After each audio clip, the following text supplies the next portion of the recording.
And welcome back once again to www.learnquickbooksfree.com, Lesson C. In this next segment, we're going to be discussing receivables, which is basically income or money's coming into the company. I'm going to be showing you how to set up new customers, how to create invoices, sales receipts, how to record deposits, and even cool little features such as memorize transactions.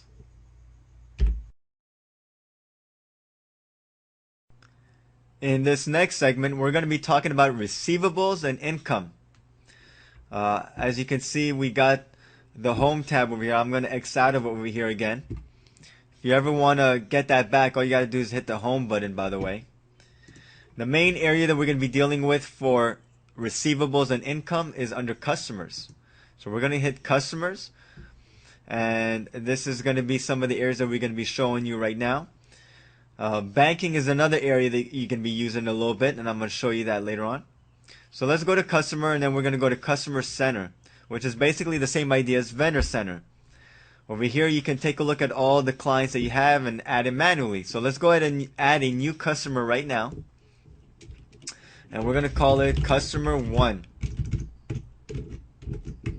Okay, same rule applies. It could be a business name, corporate name, a individual name. So we're going to call this Mr. Customer. Okay, and as you can see, it brings it down to the bill to.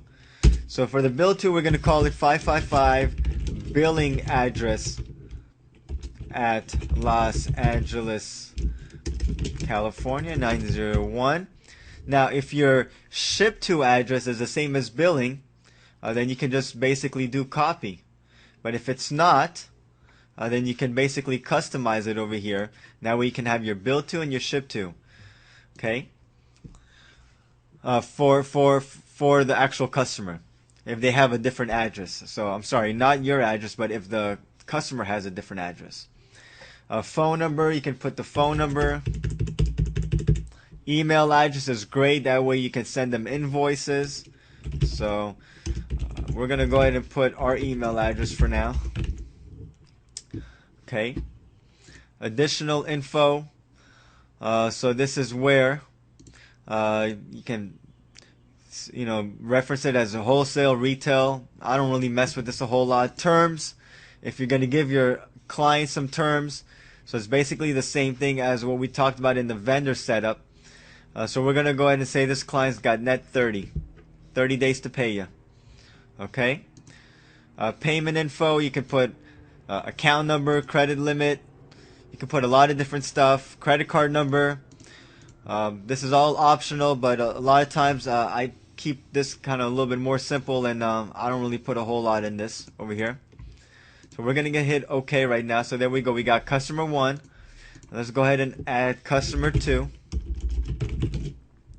Customer 2, and then we're not gonna put any first name, last name, and there we go. Street 2, and I'm just making it very simple and making it Los Angeles again. And I'm gonna go ahead and put the email address. Email is one field that I really do like putting a lot, and phone numbers as well. As you can see, you get to see all this information right over here, so it really does help out. Okay. So this is basically one way of adding new clients, new customers. Another way of doing it is by actually entering a transaction. So we're going to go under customers, and we're going to go ahead and let's create an invoice. So there's two ways of bringing in income. You can either create an invoice or enter sales receipt. I'm going to tell you basically the difference. Invoice you're going to use if you're not receiving the payment either in full right away, or you're just not receiving the payment right away. So if you're going to have something that you're selling to someone and they're not paying you right away, whether it's the full amount or part of the amount, you want to create an invoice.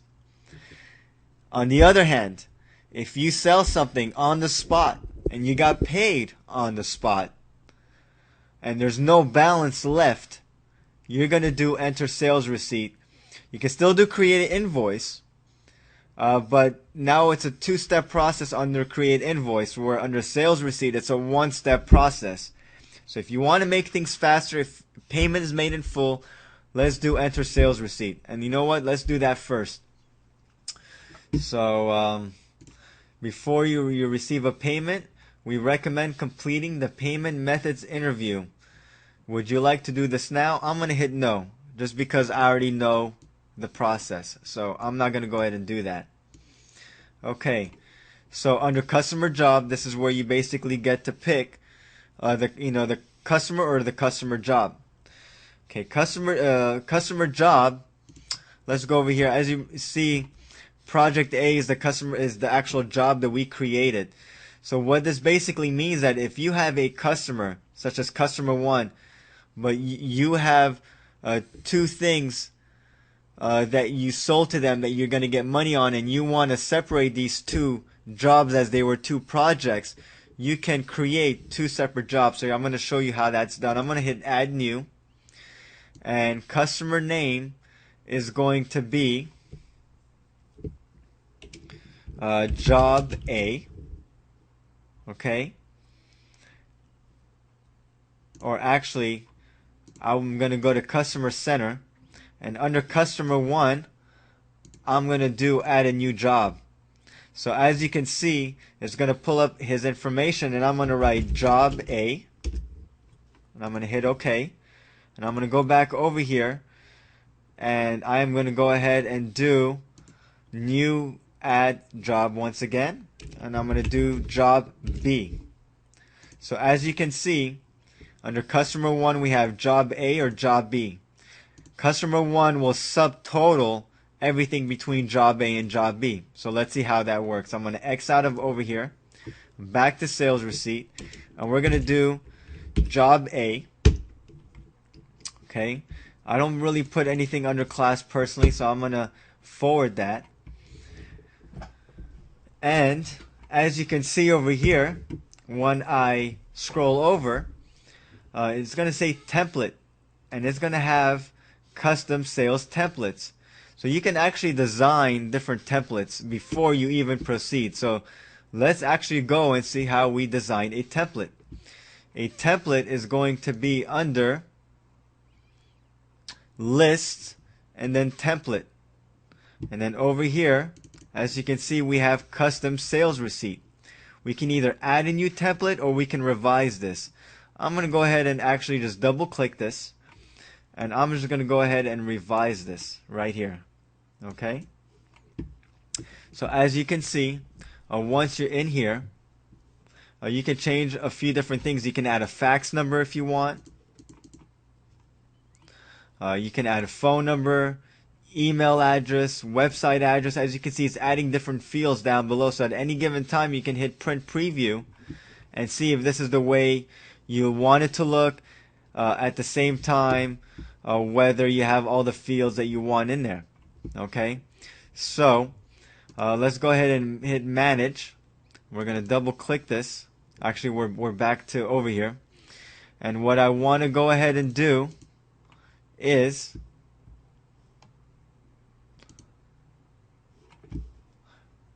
I actually want to go ahead and do additional customizations. There we go.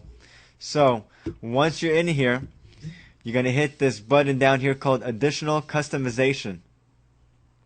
And under here is where you get to choose the name of the fields and whether you just want it to show on the screen or also print or both.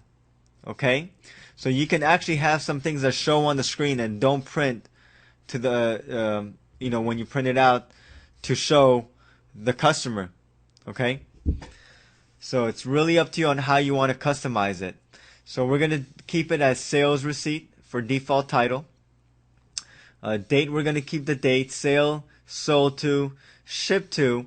So in this case, it doesn't have it. So let's say if we want to show the shipped to and print it out, we're going to check these two sections over here. And as you can see, it just popped up on the right hand side. Okay? Due date, rep. There's a lot of different things that you can put. Account number. So we're going to go ahead and put the account number. You can put ship date. Remember, only put what you feel you're going to use and what you want to show. So that was for header. Then we're going to go to columns, and basically it's the same idea. You get to put description, quantity, rate, amounts. That's all in this section over here. I also personally like to put item to show the actual item. So we're going to do that right now as well. Footer, you can customize that. Same thing as print. So you can go through these sections and pretty much customize, what you want it to look like and how you want it to print. So we're going to hit OK right now, and I'm going to go ahead and hit OK, and I'm going to X out over here, and there you go. I just went ahead and updated my template a little bit, and now we can, keep working. So you can make different templates for different reasons.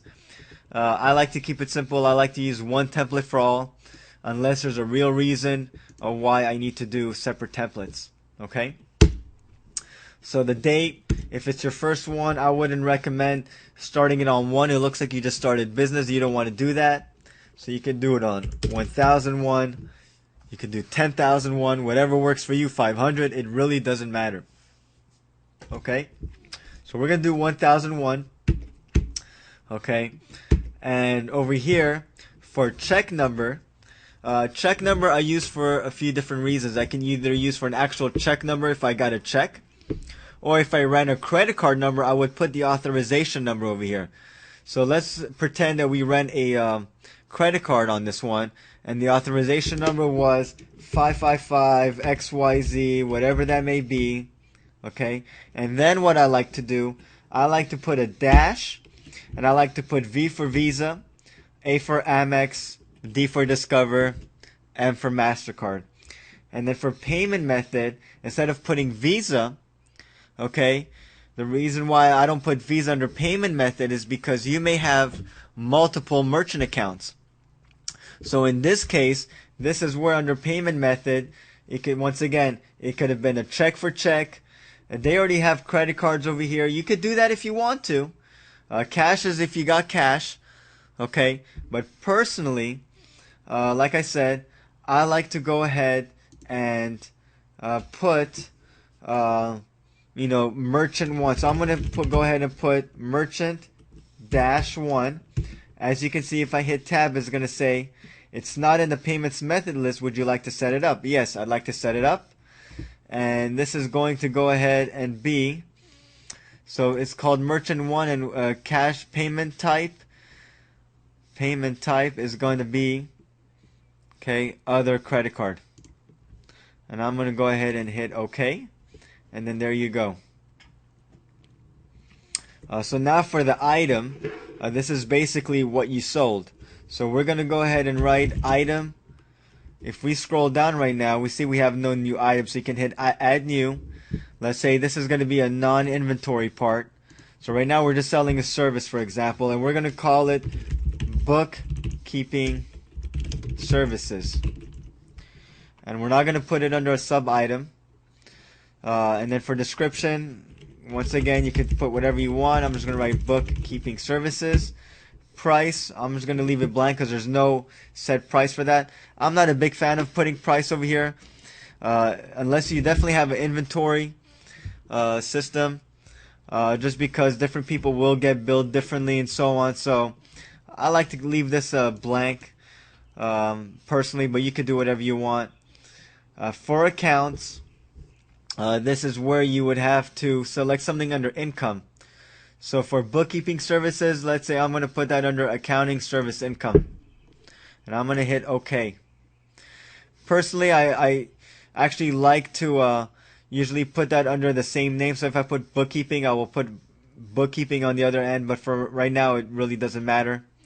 And there you go. So for quantity, let's say I worked 25 hours at $25 an hour. Okay, and there you go. I brought a subtotal up. Okay.